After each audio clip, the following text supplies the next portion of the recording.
maju ke depan nembang sing apik Kecamatan Widang Pak Camat hadir le. Pak Camat hadir. Pak Camar matur nuwun Camar Camat kupingmu bosok kuwi lho. Lah kowe lambemu Camar. Aku ngomong camat tok. Kupingmu sing bosok. Ngapunten Mas Percil niki ndek cilike tau tiba kupinge ilang sisih terus digenti kupinge kancane. Niku sing sisih kan niku. Kowe kocrok ya masamu. Kuwi kupingku asli. Rene nak nanti asli. Lha coba. Biasane nak asli kuwi diomongi krungu. Mas Percil. Dalem.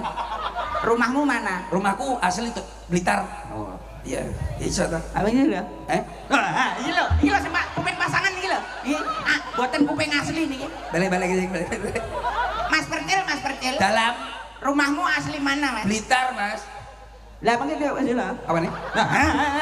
Nah, iki lho. Piye? Seledam. Jauh. Omahmu ndi? Omahku Rembang.